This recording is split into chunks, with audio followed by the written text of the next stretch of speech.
নমস্কার বন্ধুরা, রিমির বাঙালি রান্নাঘরে আপনাদের সবাইকে স্বাগত। আজ আমি তৈরি করব ফ্রেশ বাঁধাকপি আর মুসুর ডাল দিয়ে দারুণ মুচমুচে ও মজাদার স্ন্যাক্স রেসিপি। ঘরে থাকা বাঁধাকপি আর মুসুর ডাল দিয়ে খুব সহজেই বানিয়ে ফেলতে পারবেন। এটা আপনারা সন্ধেবেলা চায়ের সঙ্গে বা ভাত ডালের সঙ্গে খেতে পারেন, দারুণ লাগে। একটা লাইক দিয়ে পুরো রেসিপিটা দেখার অনুরোধ রইল। তাহলে চলুন দেরি না করে ঝটপট রেসিপিটা শুরু করি। এখানে আমি একটা মিক্সিং বোলে নিয়ে নিচ্ছি হাফ কাপ মুসুর ডাল। এবার এই মুসুর ডালটা ধুয়ে নেব। 3-4 বার জল পাল্টে পাল্টে খুব ভালো করে ধুয়ে নিতে হবে। দেখুন ডালটা পুরো পরিষ্কার হয়ে গেছে। এবার এর মধ্যে দিয়ে দিচ্ছি পরিষ্কার জল। এখন এই মুসুর ডালটা ঢাকা দিয়ে 15-20 মিনিট ভিজিয়ে রেখে দেব। এতে মুসুর ডালটা কিছুটা নরম হবে। ডালটাকে একপাশে সরিয়ে রেখে দিচ্ছি। ততক্ষণে এখানে একটা ছোট বাঁধাকপি নিয়ে নিয়েছি। এবার বাঁধাকপিটাকে কেটে নেব। দেখুন বাঁধাকপিটা মিহি করে কুচিয়ে নিয়ে ধুয়ে একটা স্ট্রেনারে রেখে পুরো জলটা ঝরিয়ে নিয়েছি। এখন বাঁধাকপিটা একটা বড় মিক্সিং বোলে নিয়ে নিয়েছি। এখন বাঁধাকপির মধ্যে দিচ্ছি পরিমাণ মতো লবণ। এবার হাত দিয়ে লবণ বাঁধাকপির মধ্যে খুব ভালো করে মিশিয়ে চেপে চেপে মেখে নিতে হবে। বাঁধাকপিটাকে নরম করে নিতে হবে 3-4 মিনিট সময় ধরে। 4 মিনিট পরে দেখুন বাঁধাকপি থেকে অনেকটাই জল বেরিয়েছে আর বাঁধাকপি অনেকটা নরমও হয়েছে। এবার চিপে চিপে বাঁধাকপি থেকে পুরো জল বের করে নিতে হবে। দেখুন এইভাবে খুব ভালো করে চিপে চিপে নিতে হবে। হাতে নিয়ে এইভাবে চিপে যতটা সম্ভব জল চিপে ফেলে দিতে হবে। সব জল চিপে বাঁধাকপিটা অন্য একটা মিক্সিং বোলে নিয়ে নিচ্ছি। দেখুন কতটা জল বেরিয়েছে। 20 মিনিট পরে দেখুন ডালটা কতটা নরম হয়ে গেছে আর কিছুটা ফুলে উঠেছে। ভিজিয়ে রাখা ডালের পুরো জলটা আমি ফেলে দিয়েছি।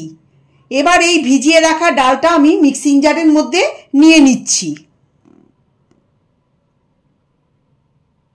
এর মধ্যে দিচ্ছি 2 কাঁচা লঙ্কা।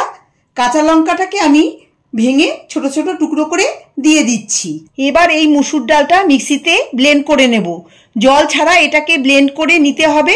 খুব মিহি করে বাটবো না, একটু দানা দানা হবে, মানে ডালটা আধ ভাঙা হবে। দেখুন এরকম করে ব্লেন্ড করে নিতে হবে। এবার এই ডাল বাটা বাঁধাকপির মধ্যে দিয়ে দিচ্ছি। এর মধ্যে দিচ্ছি 2 টেবিল চামচ বেসন, 2 টেবিল চামচ চালের গুঁড়ো। চালের গুঁড়ো দিলে মুচমুচে হবে।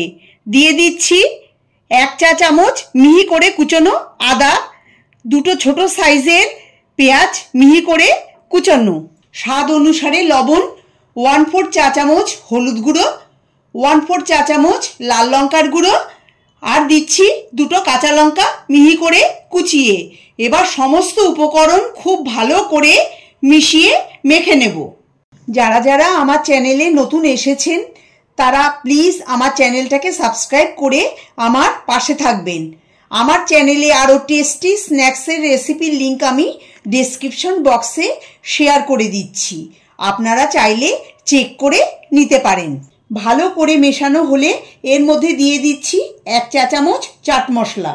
এটা দিলে স্ন্যাক্স খুব চটপটা টেস্টি হয়। আর দিচ্ছি 3 টেবিল চামচ ধনেপাতা কুচি। আবারও খুব ভালো করে মিশিয়ে মেখে নেব। আমি এখানে চাট মশলা ব্যবহার করেছি, আপনারা চাইলে আমচুর পাউডারও ব্যবহার করতে পারেন। ভালো করে মিশিয়ে নিয়েছি। গ্যাসে প্যান বসিয়ে পরিমাণ মতো তেল দিয়ে ভালো করে গরম করে নিয়েছি।